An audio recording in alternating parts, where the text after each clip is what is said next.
Om.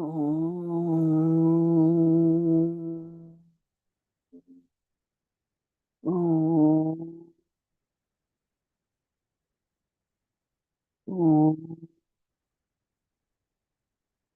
Om. Sahanavatu Sahanau Bhunaktu Sahaviryam Karavavakai Tejasvinavaditamastu Mavit Vishavahai. Om Shanti Shanti Shanti.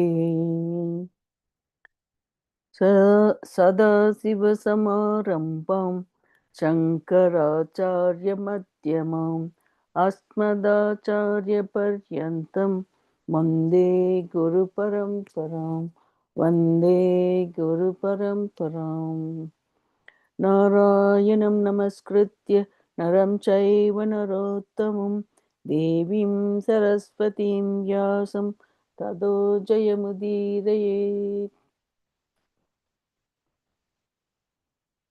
Hariom. Take a day. So we are supposed to do this. Knowledge and mastery of the mind go hand in hand. Let me just do the verse and then.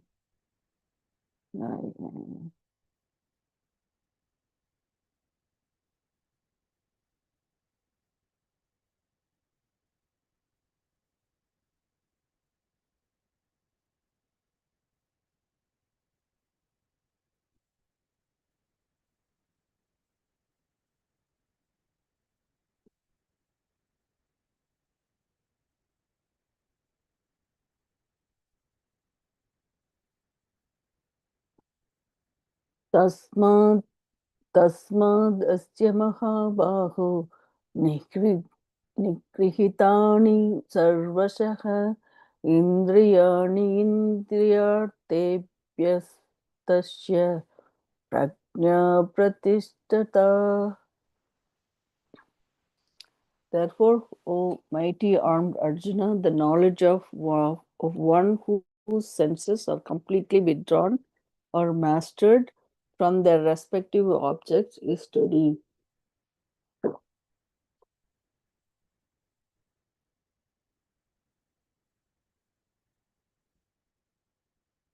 So he says, if somebody who is like Mahabahu, like mighty armed person, still they need to have their senses under control for their knowledge to be steady. So mighty armed doesn't mean they have better mind control. So this is the reason they was using Mahabahu, able to control all the external enemies, but not able to control the inner one. So to remove that from raga dveshas,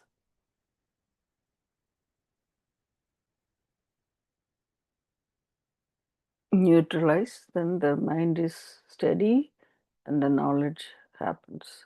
So knowledge and mastery of the mind go hand in hand. There is a certain trick to all this in that as one's knowledge grows in clarity, so one's knowledge grows in clarity, mastery of the mind over the raga dveshas also takes place. With a karma yoga attitude, the raga dveshas are mastered to a certain extent and the knowledge becomes clearer. Thus, there is mutual kinship between the two. So this last line is very important, right? With the karma yoga attitude, the raga dveshas are mastered to a certain extent and the knowledge becomes clearer. Thus, there is mutual kinship between the two. The entire presentation of yoga in the Gita is the reference to raga dveshas.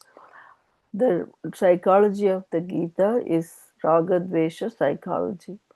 And as a psychology, the Gita itself is adequate and complete. When we are dealing with normal people, Ragadvesha psychology is enough. It implies an order, dharma, adharma, which is looked upon as Ishvara, the Lord, the giver of the fruits of action, all of which bring about a certain neutralization of one's ragadveshas.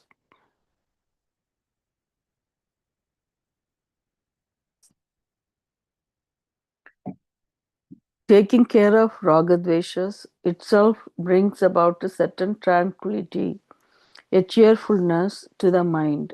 And as the cheerfulness increases, one's knowledge becomes clearer. Conversely, as the knowledge becomes clearer, one's cheerfulness is one's cheerfulness increases. In other words, the pressure caused by raga dveshas is less.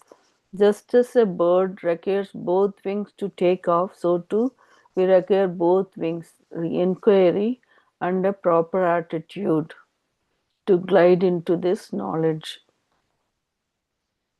One wing is as important as the other. So the knowledge and the mastery of the mind go hand in hand.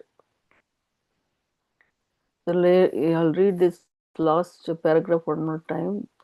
Taking care of raga dveshas itself brings about a certain tranquility,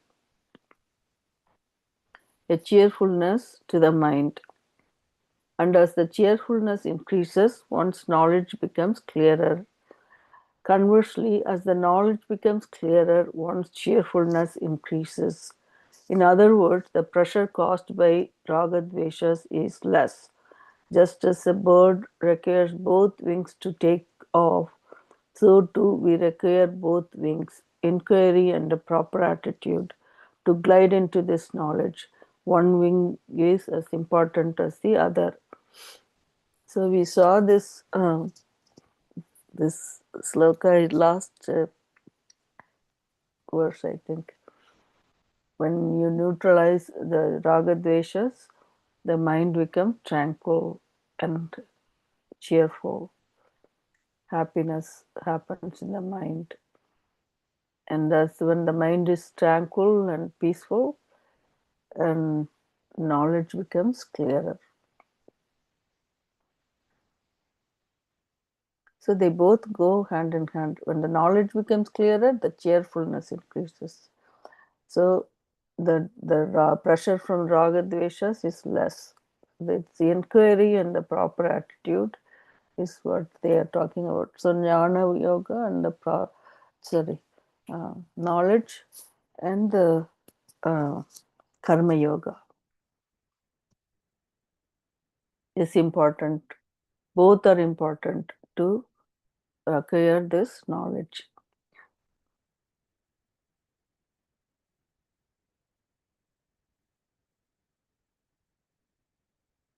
So anything you want me to repeat before we move on, or you want to share your thoughts on this sloka?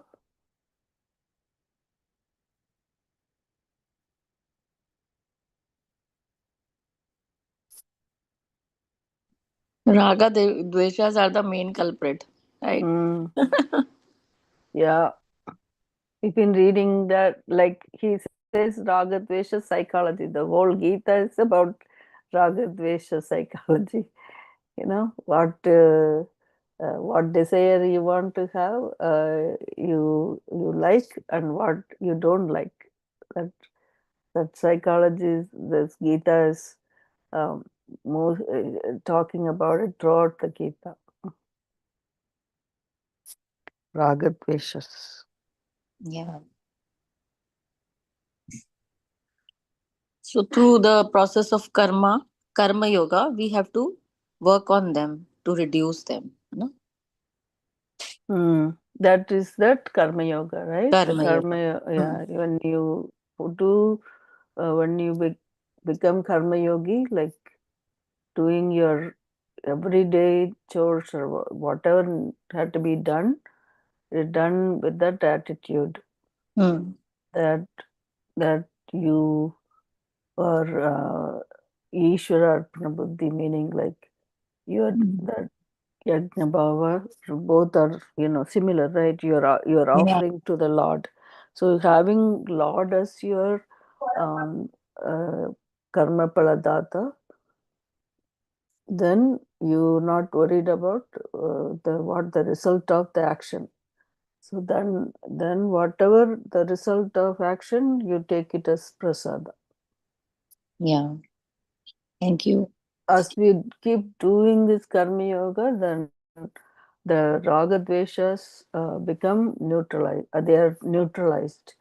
Uh, Raga as well as dvesha, like, right? The whatever you want to have, whatever you don't want to have, or whatever you want to do, not want to do, all of that get neutralized. So as we're getting neutralized, our mind becomes cheerful and tranquil, and then the mind get tranquil and cheerful, then the knowledge becomes clearer in our mind. Yes, Didi. Yeah. So the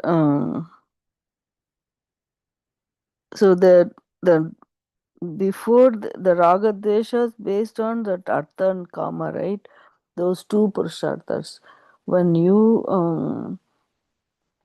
when we keep going artha kama in that way, what happens to our mind? It's going to be sanchala, like the mind is not going to be clear, it's not going to be uh, peaceful, not tranquil. So is not going to achieve that knowledge.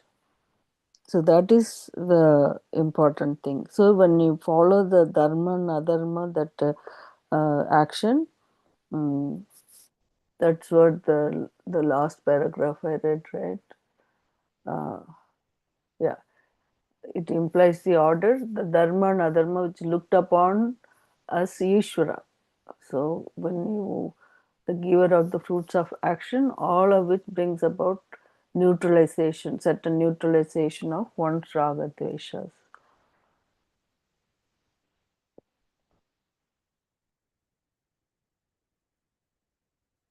Okay.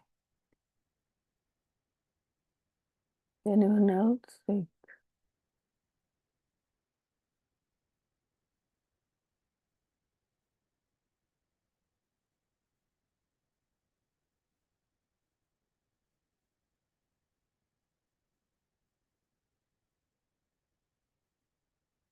verse 69.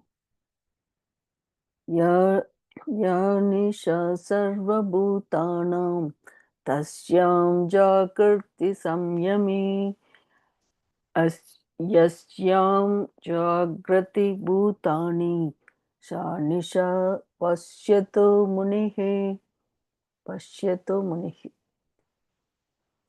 Sarvabhutanam, for all beings, ya, that which, nisha, night, tasyam, in that, samyami, one who has mastery over oneself, who is wise, jagarti, jagarti, okay, is awake, is awake, jagarti is awake. Mm. Yasyam, that in which, bhutani, beings, jagrati, are awake, sa, that, pashyatah munihe, for the wise man who sees, nisha, night. Sarvabhutanam ya nisha tasyam samyami jagarti yasyam bhutani jagrati sa pasyatah munihe nisha. In that which is night for all beings, the one who is wise, who has mastery over oneself, is awake. That in which beings are awake is night for the wise, one who sees. So I'll read this again. In that which is night for all beings, the one who is wise, who has mastery over oneself, is awake. That in which beings are awake is night for the wise, one who sees. So this awake and sleep is really make you feel like uh, confusing, but it is very nice verse. This one we read this before. I'm just getting a water. Krishna had been answering Arjuna's question about how a person of wisdom, a Sita Prajna, is defined and how much a person interacts with the world. Upon analysis, we find Krishna's answer a very interesting one. First, he defined the Sita Prajna as one who is happy with himself by himself, and thereby one who is free from the hold of all desires, one who is able to give up all binding desires as they arise in one's mind. Being happy with oneself in oneself is awake to the nature of oneself and is therefore wise. The wisdom of such a person is steady. Although Arjuna expressed the second part of his question with the words, "How does a wise person talk, sit, and walk?" The spirit of his question was, "How does such a person interact with the world?" Taking the spirit of Arjuna's question into account, Krishna replied that one's wisdom is steady only when one's mind is no longer a problem.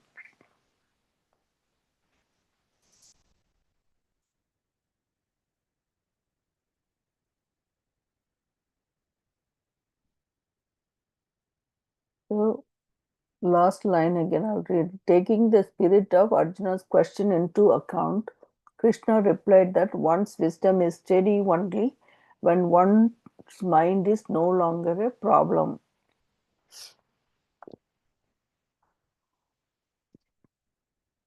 That is must be clearer after reading all these things, right? As long as the mind is steady, then the knowledge is steady. The mind is not steady, then the knowledge is not going to be there. So that is the import from reading for last few verses. Krishna said that the rag, Krishna said that ragadveshas are the cause for one's knowledge being stifled or inhibited. Knowledge being stifled or inhibited.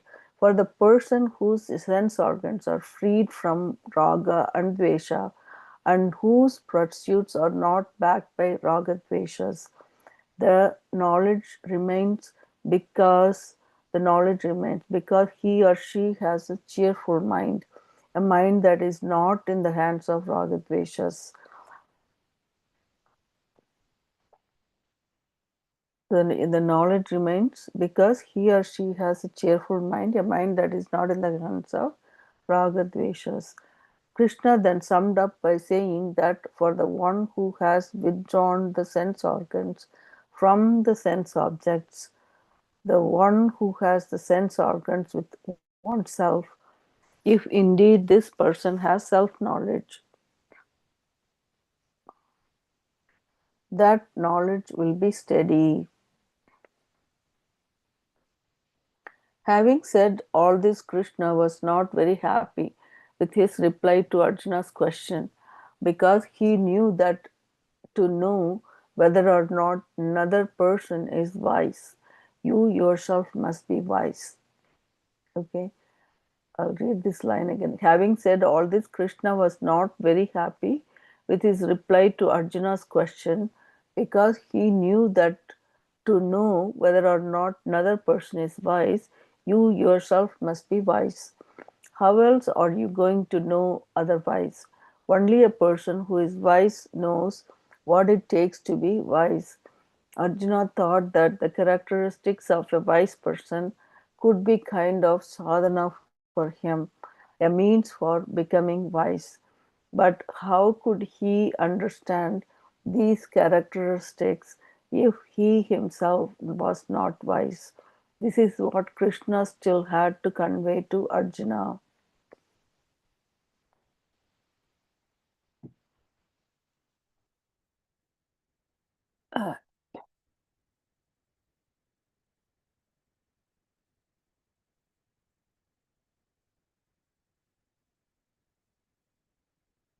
Ignorance and knowledge are like night and day.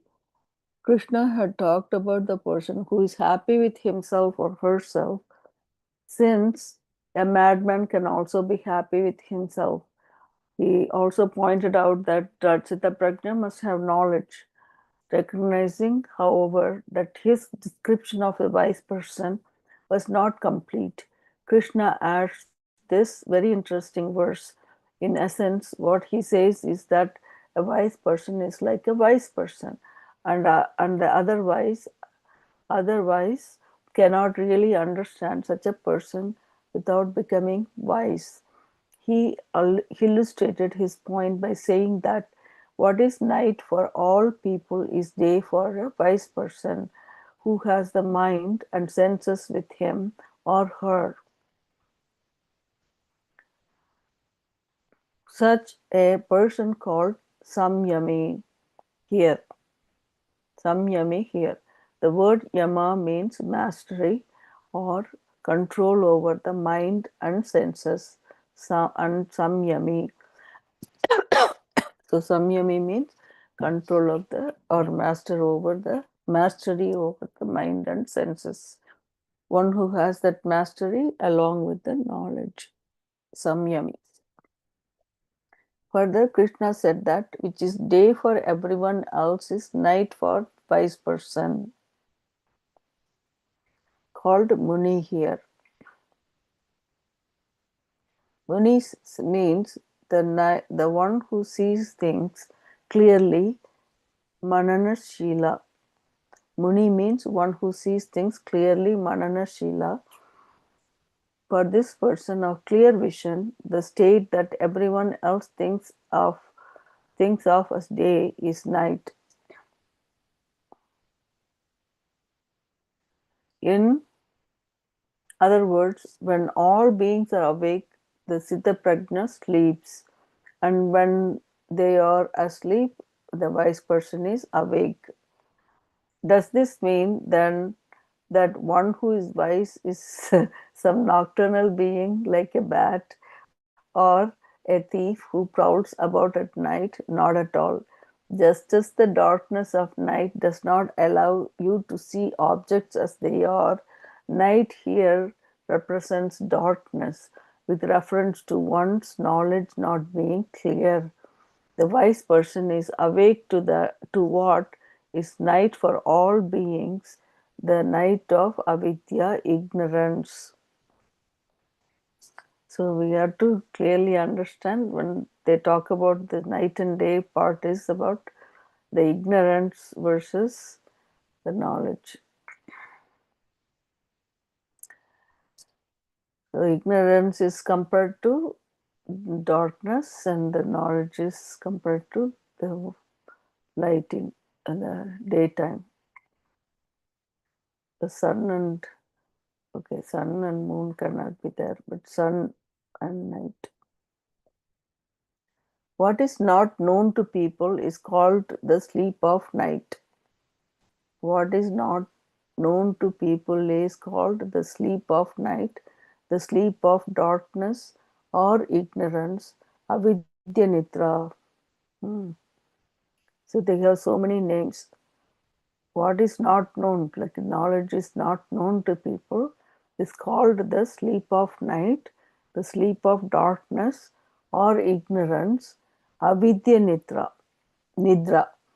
In this sleep of ignorance, people are like somnambulist. Okay, here only we read this. Okay, in this sleep of ignorance, people are like somnambulists, sleepwalkers. This state is more than just sleep. These people are all dreamers. They are sleeping but awake, just like in dream. They are awake and perform all kinds of activities, but still they are asleep. Sleepwalkers is such a apt name for it. They are asleep because they are not awake to certain realities. They are not awake to certain realities. If you are totally asleep or totally awake, you have no problem. Okay. So if you are totally asleep or totally awake, you have no problem. The problem is when you are only half awake, this being state where mistakes are possible. In dream, a person is partly awake, meaning that there is some projection by the mind. The person is not identified with the body and the physical reality, but is identified with memories and thoughts from which a dream world is set up. So that's where the problem is, half awake. Mm. So this is such a nice paragraph to understand that the wise and the not wise compare within day and night time.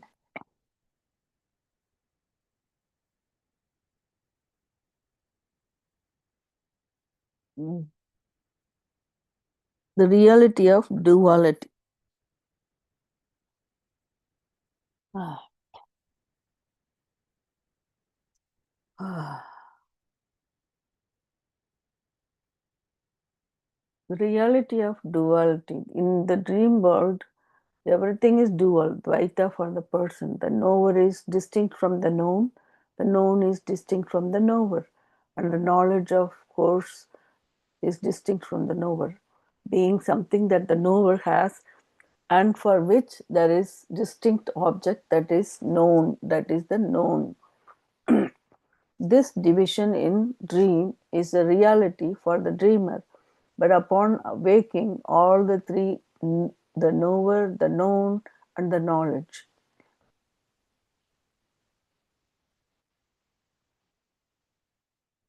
become one and the same. So upon waking, all the three are become one and the same. The known objects in the dream are not separate from knowledge. The knowledge is not separate from the knower, and the knower is not separate from the waker. All the three that belong to the dream resolve into the waker. When the person who is dreaming wakes up, when the person who is dreaming wakes up, the waker was the knower, the known, and the knowledge is the dream. The knower is the waker. That is why one says, I dreamt. The Atma, the self of the knower, that obtained in the dream, obtains also in the waking state, as evidenced by the expression of the experience as I dreamt. I was the one who was dreaming. In the dream, however, everything is a reality. Even the Veda recognized duality, addressing you as a doer, a karta. Shankara discusses this in his commentary to this verse. The Veda tells you to perform certain karmas, and it also tells you what you will gain by doing them. There are very specific differences mentioned also. It says this karma will produce this result if it is done in this manner by this person at this time. Thus, rituals to be performed are set out in the Veda, all of which implies duality because it addresses a karta who is different from the karma he does. The Veda that says you are the non dual Brahman addresses you in the earlier sections as a person who wants certain results and who is going to get these results later. The connection between the person and the results is established by performing certain prescribed rituals, the result of which is punya. This punya is what connects the person to the result. The people, rituals, and the results are all different and therefore constitute duality. So, when you're talking about duality, how it happens when you're doing the rituals, the karma. Your perception also tells you that one object is different from another object. So, your perception also tells you that one object is different from another object. Perception gives rise to different types of knowledge, and based on that knowledge you conclude that everything is different from you. The first part of the Shruti, as we have seen, also confirms this difference by addressing you as a doer and not as Param Brahma. If the Veda were to address you as Param Brahma, it could not ask you to perform action. Thus, it can only address you as a doer. The Shruti deals with the person who is available right now. You are now a doer, and the doer is addressed. Furthermore, the doer is told that he or she will be an enjoyer later if certain karmas are performed. If they are not done or not done properly, the person will have problems later. Even if a wrong action is done, the doer will still be an enjoyer, but the enjoyment will not be very pleasant. In this way, the Shruti keeps the person in view and talks about what is good and bad for the person, what should be done and what should be avoided. Thus, it looks as though the Shruti is for the doer alone, and that duality is reality. Naturally, then, the person looks upon himself or herself in the waking state as someone different from the world, just as in the dream. This is what is meant by the sleep of ignorance.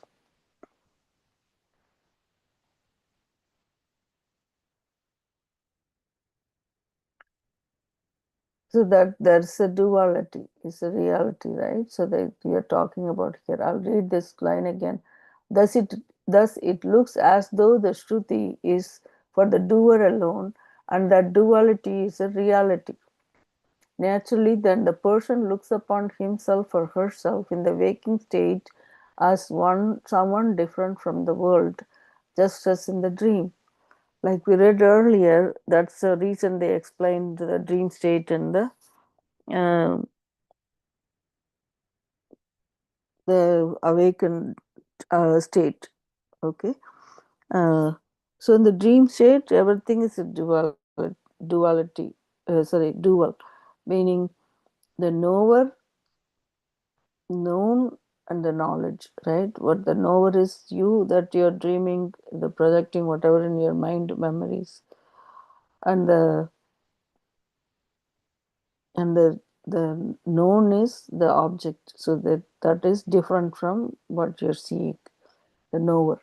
So then the means, the knowledge is there, so that those two are all different in the dream state. Whereas the when the person is awakened, the person who dreamt also, I say I dreamt, like the knower who dream who had the dream, that person, and whatever the things that came in his mind, the knowledge, everything is the one and the same, the one person and the same.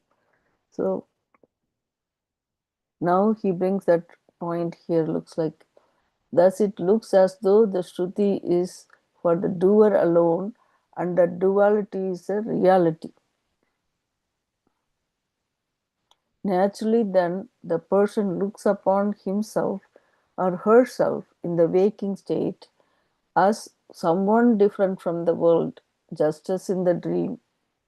This is what is meant by the sleep of ignorance. Because of ignorance alone, the person is said to be sleeping. So because of ignorance alone, the person is said to be sleeping. Sleeping here means that one is a dreamer. The person is not totally sleeping, he or she is awake doing various activities.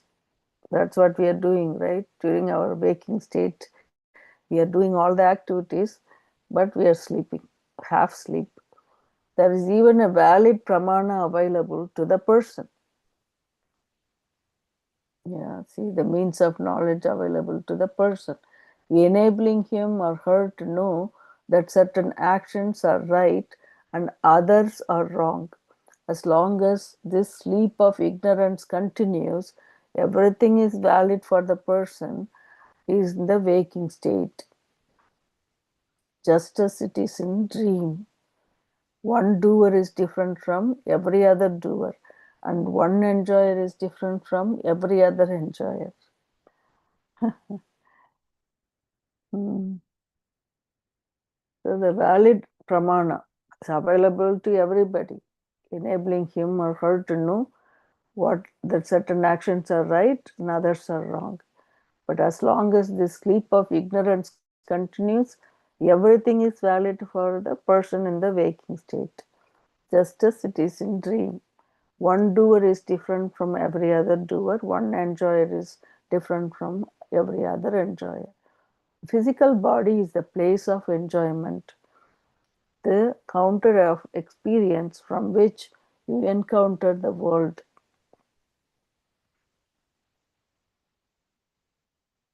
The counter of experience from which you encounter the world. It is the point from which one operates. You are an enjoyer, and a mosquito is also an enjoyer, you being the object of its enjoyment. Of course, when mosquito bites you, you're object of the enjoyment. Thus, you find there are many enjoyers and different kinds of enjoyments. There are different doers and different types of doing, all of which are valid. Therefore, pain and pleasure are valid. That I am a small person is valid. That I am someone who is struggling to prove myself to be somebody is valid. That the struggle never comes to an end is also valid. So everything seems to be valid because we are in the sleep of ignorance. That the, all this happened in the ignorant part.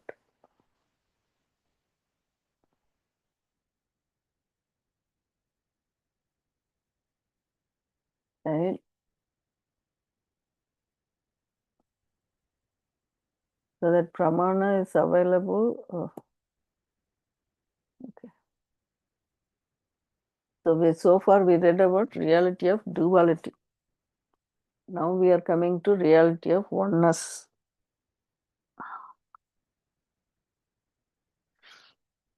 Hmm.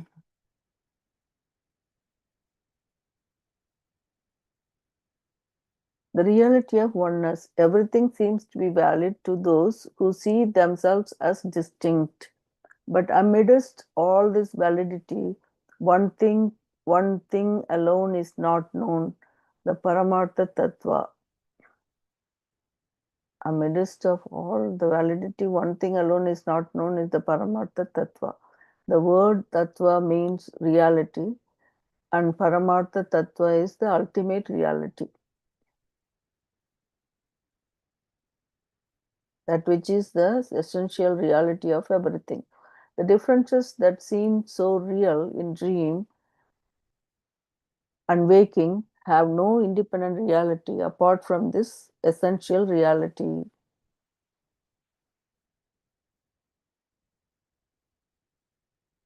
What is essentially there is only one thing, and that is what I am. Tad aham asmi.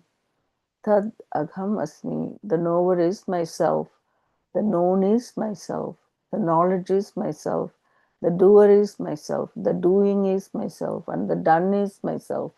The world is myself. And the knower of the world is also myself.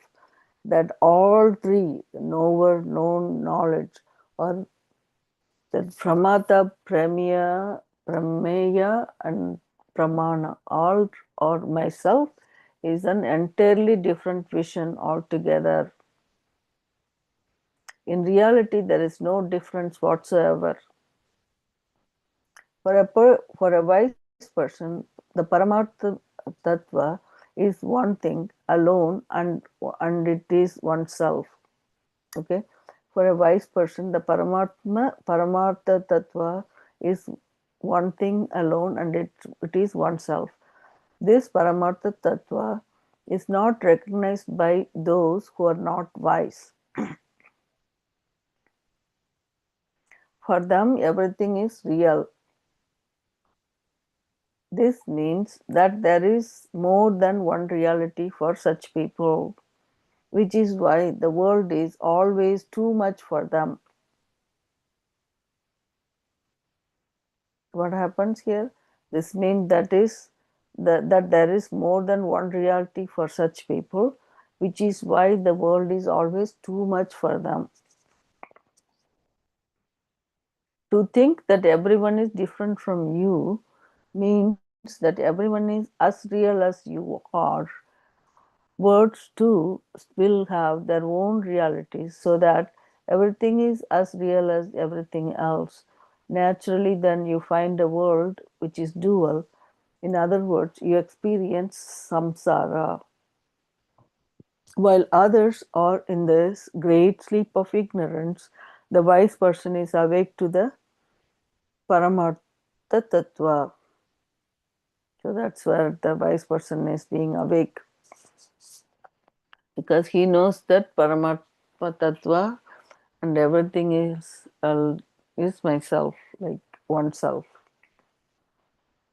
So while others are in the great sleep of ignorance, the wise person is awake to the Paramartha Tattva.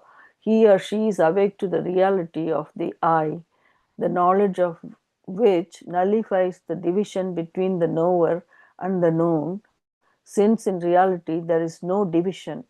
Therefore, I am all of this. Aham idam sarvam. So we read earlier what I am, like tad aham asmi, tad aham asmi. Now aham idam sarvam. I am all of this. Previously, I was only one among the many. Now the vision is that immanently I am everything, and transcendentally I am free from everything. To this fact, the wise person, the samyami, is awake. So now this wise person is awake because he knows the Paramartha Tattva, whereas all the other beings are in the sleep of ignorance. Aham idam sarvam.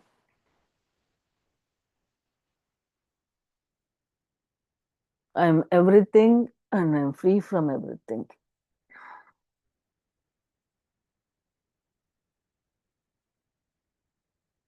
Comparison is not possible. So we read about reality is duality. Reality is single. What is it? It's oneness. Reality of oneness. A reality of duality and reality of oneness. Now comparison is not possible. Those who are not wise are awake only to divisions. So who are not wise, okay, only awake to divisions. These divisions are very real for such people. Whereas for the wise person, for the person of inquiry, whose vision is very clear, any division is night. The samsara that people complain about, he or she does not see at all. One person may say, I am sad, but the wise person does not see any sadness. Others complain that the world is too much for them, but the wise person does not find it to be so. It is not that the world is too much, you are too much, you are everything. Oh my God. You are too much, you are everything. Therefore, I am limitless. Aham Purnaha. Therefore, I am limitless. Aham Purnaha is the vision for the wise person. Whereas other people say, I am limited. Aham, wait, I am limited. Aham Purnaha doesn't mean, wait.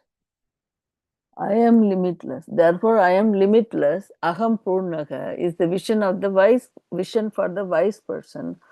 Whereas other people say, I am limited. Aham Purnaha. Hmm. This is their vision, which for the wise person is like night, because this is not their understanding at all. Okay, so that's where the night comes to the wise person. Because when the person who is limited saying aham purnaha, what is the day for to everyone is night for the wise, and what is night for everyone else is like a day.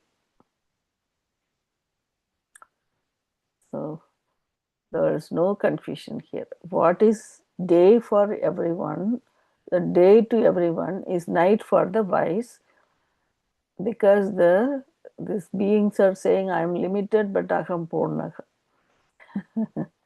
Is that reason? Wait, let me read this. What is day to everyone is night for the wise, and what is night for everyone else is like day for the wise. Thus, wise are wise, and the otherwise are otherwise. The otherwise do not know the wise, and the wise do not see like the otherwise, because night and day do not meet. It is true. They cannot coexist, one being the opposite of the other. When the day breaks, night is gone. When night comes, day is gone.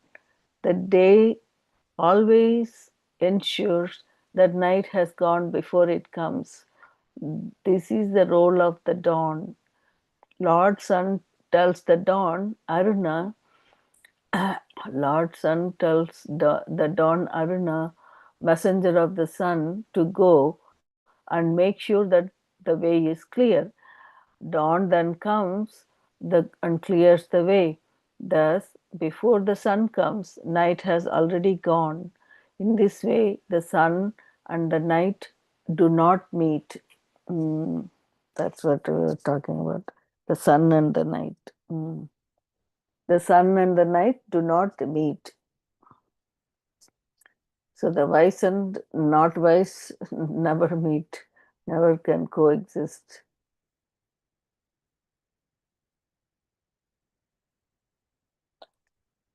Here is my story about why the sun rises every morning.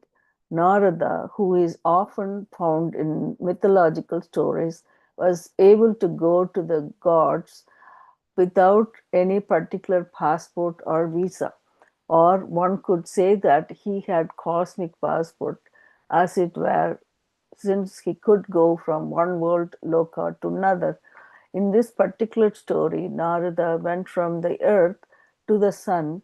The sun asked Narada what the people thought of him on earth. "O Lord Sun," Narada responded, "in India they do salutations to you in the early morning. Do you not see that when you come up? Nowadays, very few do it," the sun replied. "In the past, they did, but not now.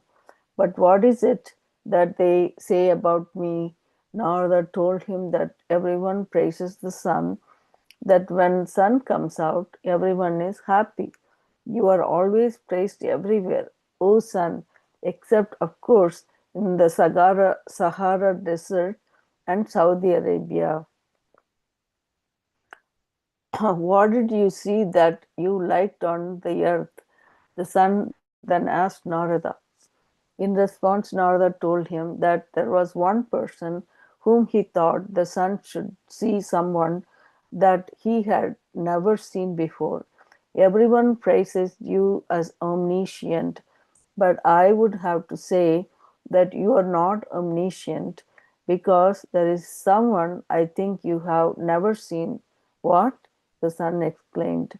"I am not omniscient, I am the sun. I see everything. Who is it that you think I have not seen?" "There is one lady called Miss Darkness," Narada told him. "There is this Miss Darkness." "Where is this Miss Darkness?" the sun then asked. "One, you can see her on the earth." Narada replied. "Where will I find her right now?" asked the sun. "She is in India. If you go there, you will see her," Narada told him. Eager to see Miss Darkness, the sun rose in the eastern sky, but Miss Darkness had gone to the west, to the antipodes. the opposite side of the globe. The son then became angry. He really wanted to meet this woman, and so he set out after her again. But when he went to the antipodes, what? I don't know what this is. Okay, antipodes. Miss Darkness had already gone to the other side, and when he went to that side, she was again on the opposite side. In this way, the sun continued to move around, trying to find Miss Darkness, and is still doing so even today. When he comes to the east, Miss Darkness goes to the west. When he goes to the west, she comes to the east. They never meet each other. Just as day and night never meet each other because they are opposites. You cannot even compare the two. Thus, it can only be said that the sun is like the sun, darkness is like darkness. Oh, wow. That was a great example. This comparison is not possible. So remember about sun and the night. The vision of the wise and the otherwise. The vision of the wise and the otherwise. So too, a wise person is like a wise person. Okay, maybe we have 8 minutes.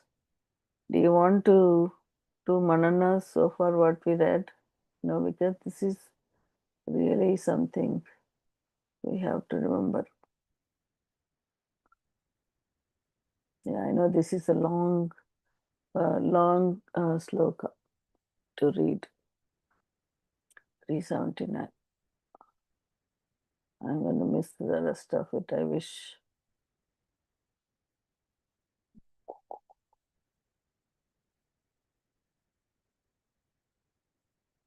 Okay, we did the reality of the oneness. Comparison is not possible up to this point. Vision 373 to 379, we still have 6 pages. So, please share your thoughts, what we read so far.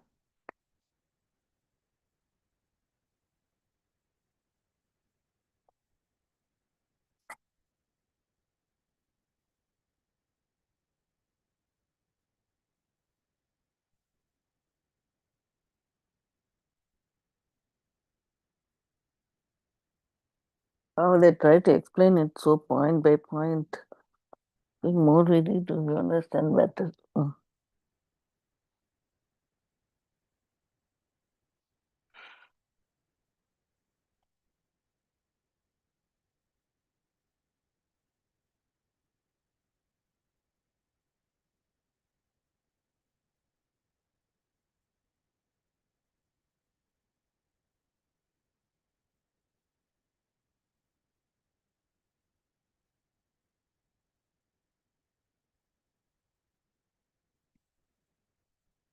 So let me ask like this.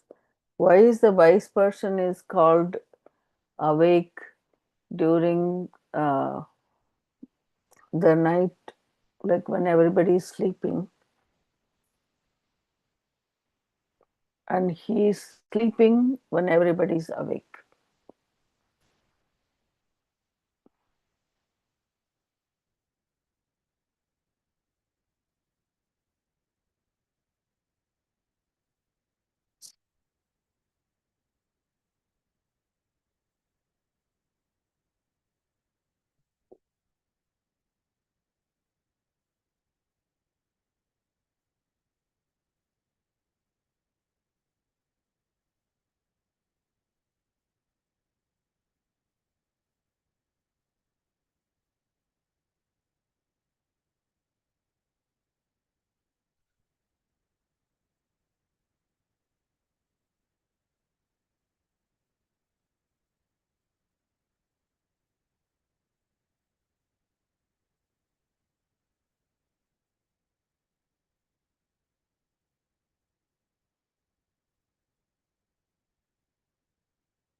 Mm.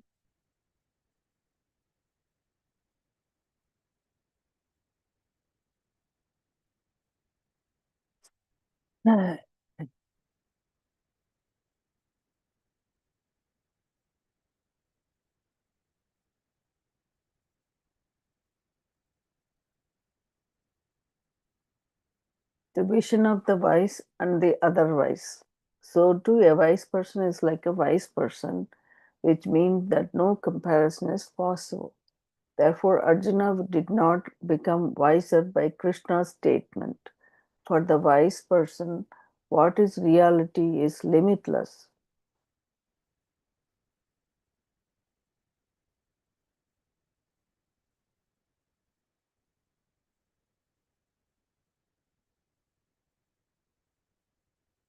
For the wise person, what is reality is limitless. Oneself being everything is reality.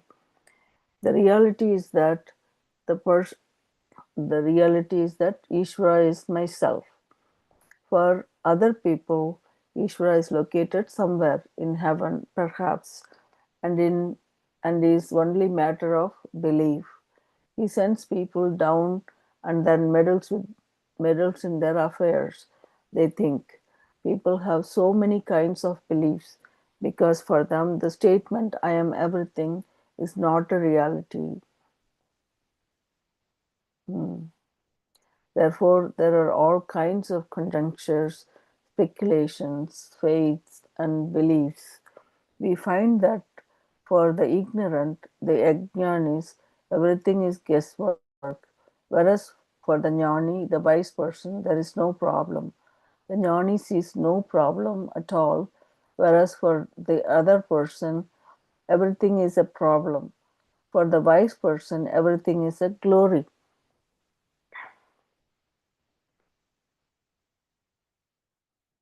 So, jnani sees no problem, whereas the person, everything is a problem. For the wise person, everything is a glory. The physical body, the mind, um, and the world are all glories, vibhutis. My glories, mama vibhutyaha. I am the food eaten, aham annam.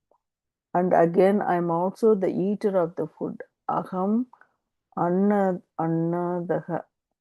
I am eater of the food, annadaha. I am the thinker and I am the object of the thought. I am free from all this also. The thinker, object of the thought, and free from all of this also. The ignorant are asleep to this vision of the reality, and the wise are asleep to what the ignorant are awake to. There is something like one person seeing a snake, another person seeing a rope in the same object. The person seeing the snake sweats and shivers in fear. Even the sound of the snake's rattle is heard by this person, in spite of the fact that there is no snake. There is only a rope mistaken for a snake. Once the snake is seen, everything else comes along with it. The sound of the rattle, the sound of its head rising, and so on. For this person, the snake is a reality, whereas for the other person, all that is there is a piece of rope, and he or she does not see what the frightened person is fretting about. The one who sees the rope as rope will either treat the other person and with compassion or simply walk away because he or she does not see a problem. Even if a person is told that there is a snake, he or she only reply that there is no snake and there is only the rope.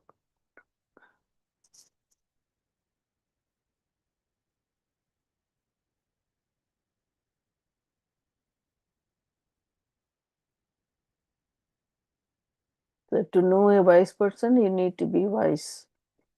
This is strictly a matter of two different visions. How then is Arjuna going to understand a wise person? Krishna was saying here that he could only do so by being wise. There is no other way. Being ignorant, you want to understand a wise person. In fact, there is really no such thing as a wise person. Wisdom is you. You are the wisdom. The wise person is one who knows himself or herself. And if you know yourself, you are a wise person. And until you know yourself, how are you going to understand a wise person? To be a wise person, you have to be wise. So that's what the reason is. Oh my God. There is no other way than of knowing the wise person. I'll read this paragraph one more time. This is strictly a matter of two different visions. How then is Arjuna is going to understand a wise person? Krishna was saying here that he could only do so by being wise. There is no other way. Being ignorant, you want to understand a wise person? In fact, there is really no such thing as a wise person. Wisdom is you. You are the wisdom. The wise person is one who knows himself or herself. So the wise person is knowing oneself, herself or herself or himself. And if you know yourself, you are a wise person. Until you know yourself, how are you going to understand a wise person? To be a wise person, you have to be wise. So you have to know yourself to be a wise person. There is no other way than of knowing the wise person.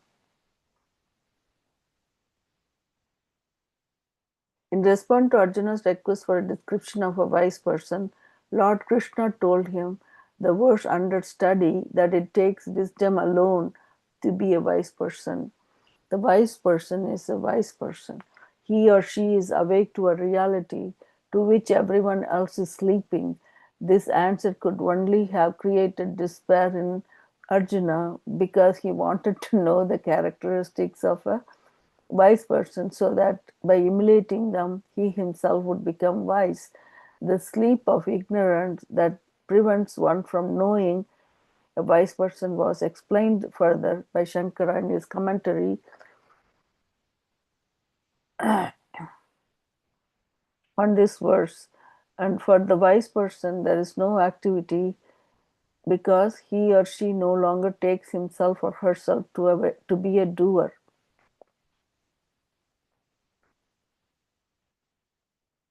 This applies not only to the performance of Vedic rituals and prayers, Vaidika Vyavakara, but to worldly activities, Laukika Vyavakara. This as well, such as eating, cooking, dishwashing, bathing, laundering, vacuuming, and conducting business. The notions, I am doing this, I am the doer, are no longer there. So, wise to be not to know the wise person. To perform action, I think the time already a little bit gone over. So maybe we should read this part from here. This page number is 374. To perform action, and I have to know I'm doer. I am a doer. Tomorrow I wouldn't be able to read, so if anybody's reading, you can start from here or from even before this. It's fine. I'm going to end here. Anyone want to share your thoughts so far?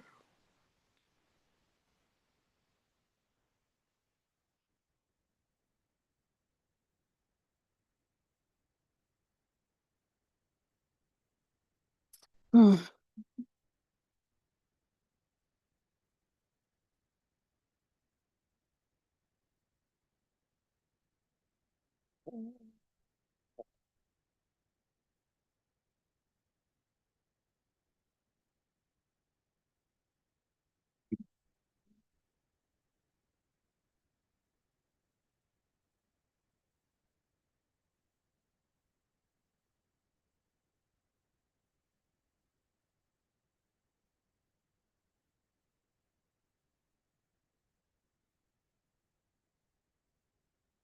Hari Om. I'm going to do the Shanti pattern. Let's see. In this one, okay. Om Loka Samasta Sukhino Bhavantu. Om Shanti Shanti Shanti. Om Tat Sat Shri Krishna Arpanamastu. Hari Om Shri Gurubhyo Namaha. Hari Om.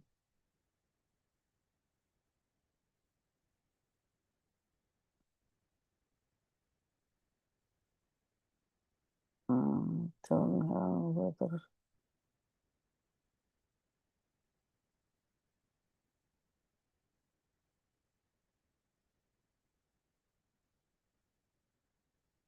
I can share the 1 second. I don't know. I can. Okay, let me see. Hmm.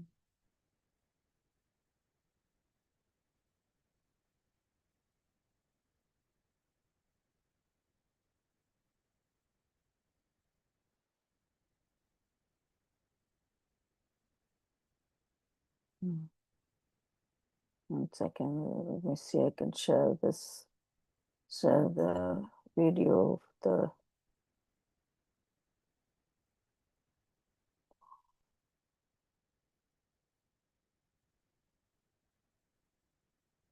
Hmm.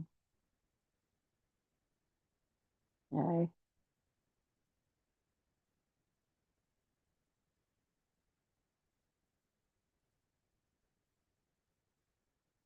Living every moment totally with depth.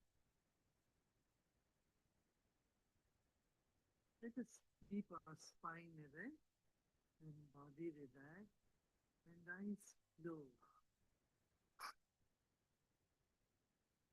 Relax your shoulders. Keep a big smile on.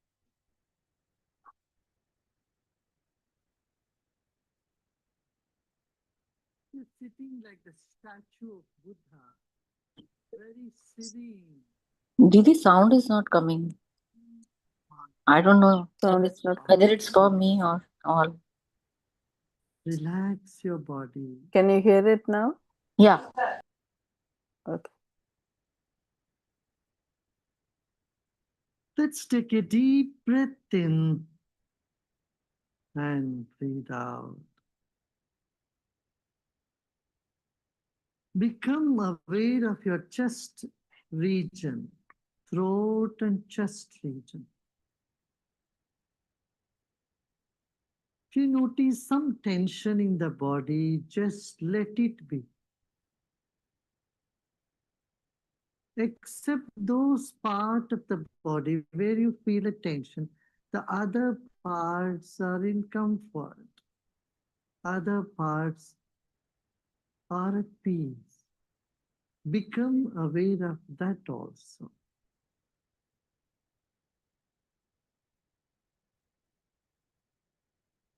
There are many good things about you and inside of you. Acknowledge them. They will never leave you. And the negative aspect you may see in you is never going to stay with you forever. They are all guests for some time. Let them be. Sit with the total acceptance of yourself the way you are at this very moment. Total acceptance of what is now here. Lead us to deeper meditation.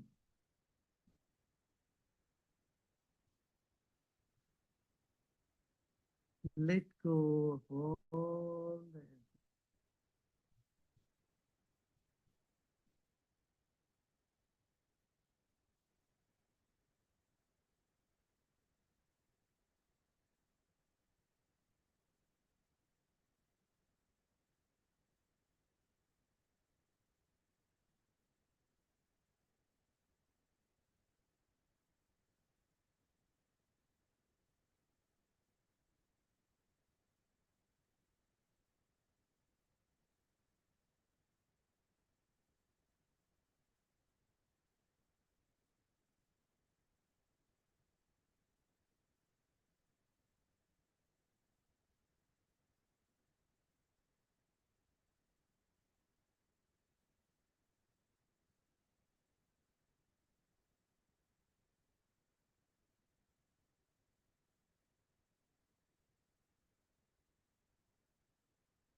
Om Shanti Shanti Shanti. Let go of all your effort and be in this emptiness.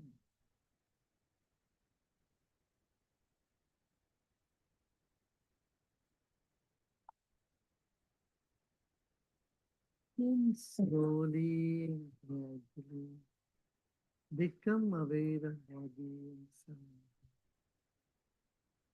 and you may gently